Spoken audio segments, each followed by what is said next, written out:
Hi, Penny Carlson from Topics in Digital Photography. This video is a continuation of our last video where we started out with a headshot in Lightroom, did some basic processing, then brought that photo over into Photoshop to enhance it by removing wrinkles and generally making me look a heck of a lot younger. Now we're back in Lightroom and we're going to work with this photo just a little bit more. So we want to bring it up in the develop mode. To do that, we can either just hit the D key, or we can go up to our modules at the top and click on the develop module.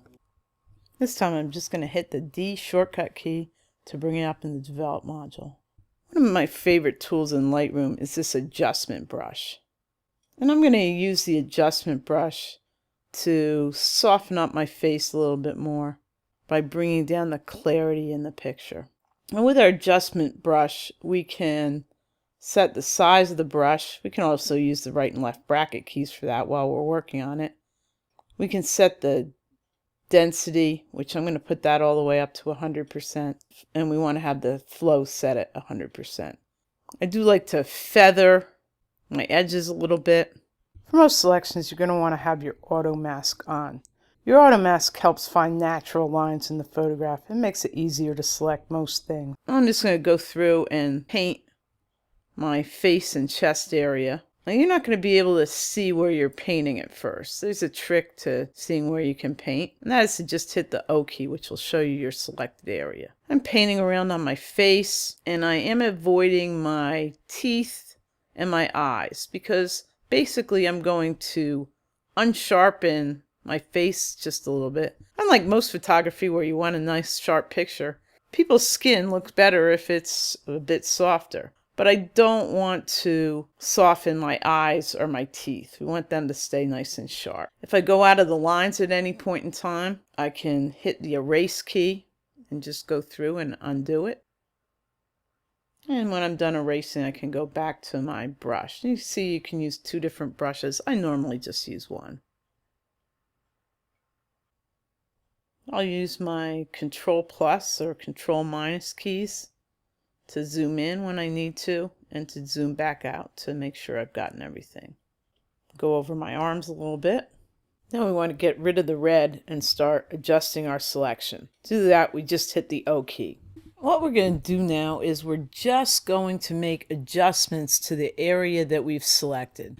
A lot of times when you get a picture of a person, especially if you've taken it outside, your face might be too dark. If that's the case, you can lighten up your highlights and shadows, or you can just increase your exposure. We can just fool with the sliders and slide them back and forth and see how they work. And you're just adjusting these sliders to your taste. I actually think my exposure is pretty good on this photo, so we're going to leave those alone. What really makes people look better is if we reduce this clarity. Now in a normal photo, we want it to look sharper and we usually increase the clarity. But people just look better if you reduce the clarity and soften their skin. Let's zoom in on our face and look at everything. Yeah, I think that looks pretty good. Let me see one thing I missed in Photoshop. I have a little bit of a scratch on my arm here. We see we have a number of tools up here on the top. And there's a spot removal brush for Lightroom. So you can fix blemishes in small areas with Lightroom, just like you can do it with Photoshop. You can put your brush on clone or heal. Most of the time you're going to want it on heal. Now we just paint over the problem area. Lightroom will choose an area to make the replacement from, but if you don't like that area, you can move it to a better area. Things are looking pretty good, but if I decide that I want to make some changes to my original selection, I can go back, click my adjustment brush, and either start with a new brush, or if I click on the gray area from my previous brush, I can go in and readjust any of the changes I made originally. I think I'm looking a little too red here, so I'm going to make the color temperature just a little bit cooler on my skin. Maybe I overdid the clarity, so we're going to change that a little bit. I'll hit the Control or Command plus key to enlarge myself. I'll hit the adjustment brush again to take the older adjustment brush off. And now I'm going to zero in on my eyes. I can click the adjustment brush again, and if I click new, it'll reset all the sliders. I'm going to use a fairly small adjustment brush now, and I'm just going to go over my eye area. You could actually adjust the whites separately from the center of the eyes. This would particularly be useful if your eyes were a bit bloodshot. No late night for me before this picture, so my eyes look just fine. I think I can adjust everything together. Notice I have the O on so I can see my mask. I'll hit the O key again to take it off and start working on my adjustments. I'm going to increase my exposure just a little bit, which brightens the eyes and also makes the whites of the eyes look better. You can see you can overdo it and look like a vampire. About here looks right. If you bring your saturation up, it may make your eyes look more intense, although it doesn't seem like it's doing anything with my eyes. If you bring your saturation down, it will help make your eye whites look a little bit brighter. Usually I want to bring the saturation up, but in this case I think it looks better down a little bit. If you have blue eyes, you can fool with your color temperature to make your eyes look a little bluer. But as you can see, if you overdo that, your eye whites will get blue too. So we're going to change it just a little bit. And now here's the key thing. We want to bring up our sharpness on our eyes. We want our face to look soft, but we want our eyes to look nice and sharp. I'll zoom out, and you can see we've added just a touch of pop to the eyes. Now I'm going to choose a new adjustment brush and whiten my teeth a little bit. So just going to choose the teeth. You have to sometimes use a fairly small brush, especially in the areas up near the lips. I want to make sure I'm not selecting my lips, so I erase some of that part. Now let's take our mask off. And usually with the teeth, you want to work on brightening your highlights and shadows without overdoing it. And maybe putting your exposure up a touch. You just want to bring things up to brighten them a little bit without looking unrealistic. That looks pretty good. In this panel we can adjust colors selectively, and I'm going to just fine-tune the saturation on a couple of colors. Since my eyes are the only blue thing in this photograph, I think I can safely bump up the blue a little bit without affecting the rest of the picture. I think I'm looking a little bit too orange in this picture, so let's fool around with the orange slider. And you can see that there is a lot of orange in this picture because if you bring it all the way down, it really affects the picture a lot. We're just going to bring it down a little bit. If we fool with the red slider, we can see that there's some red in there, but not as much as the orange. Notice when we bring it all the way down, it doesn't affect the picture as much. I'm going to leave the red where it is. The last thing we're going to fool with is our post-crop vignetting. So we'll go down to that panel. Highlight priority is the default. And if I use post-crop vignetting in my landscapes, that's generally what I stick with. Let's leave it on that and fool with the sliders. We can adjust the amount. We can adjust the feathering.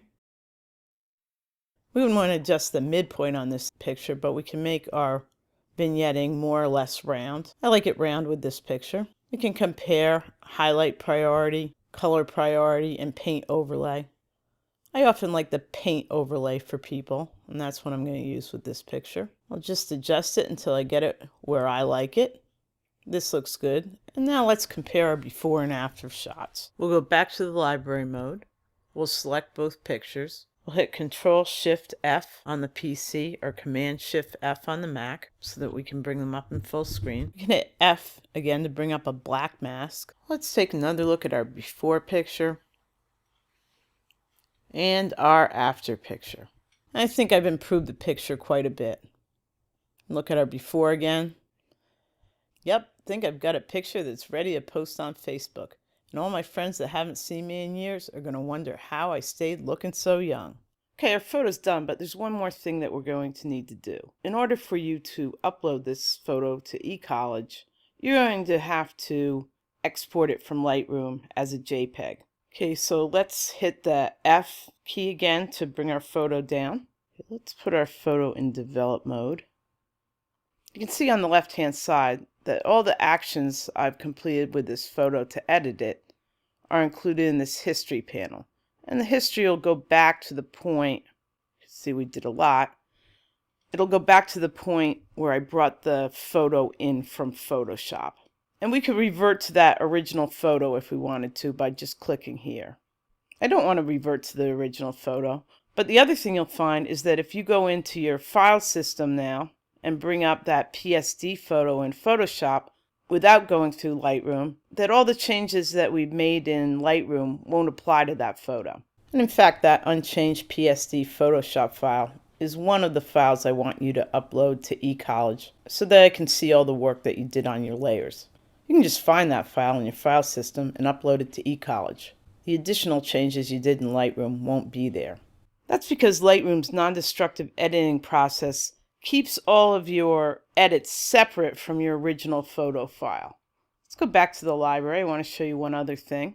You can actually use Lightroom to manage your photos on Facebook and Flickr, and you can upload directly from Facebook or Flickr. I'm not going to show you how to do that right now, but I am going to show you how to export the photo so that you can upload it to eCollege. I'm going to export this photo, and I'm also going to export the original. You don't need to do that, but I'm going to upload that to eCollege for you to work on.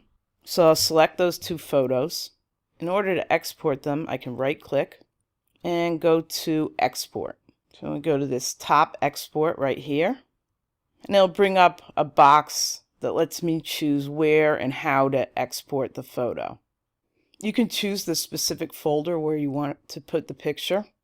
I generally use this folder that I already have selected for pictures that I want to print or use for other purposes, but you can hit the choose, and that'll take you to your hard drive where you can choose whatever folder you want. I'll click cancel on that right now. I'm naming this photo Penny, and since I'm exporting more than one picture, it'll give each of the photos the name Penny with a unique number. So you can see the first one will come out as Penny 1. Then we want to go down to our file settings, and you can export this as a JPEG, a Photoshop file, a TIFF file, a DNG file, which is Adobe's version of a RAW file, or as the original RAW version. You're going to want to choose the JPEG file. Normally I export my photos with 100% quality, but when I use my full frame 24 megapixel DSLR, those files can be kind of big, and you might actually have trouble uploading very large files to eCollege. So I'm going to bring this one back to about 85%, and that should be fine. You shouldn't need to do that unless you have a camera that's pretty high on the megapixels. I'm not going to resize it. I don't want to do anything like that. You can see there are options to sharpen your output. I've done that already in Lightroom, so I don't want to do anything further. We're done. We can click on Export. You can see up here that it's exporting the files. Once it's done, just go and look for it in the file folder that you specified. And from there, you can upload it to eCollege. Once my coworkers saw how good I made myself look, they wanted me to make them look that good too. So here's a couple of other before and after pictures of some friends and coworkers. Why don't you try this technique with a photo of your parents? They'll love you. Now, when you look at celebrity pictures in magazines, you'll know that they don't look quite as good as that photo makes you think they look.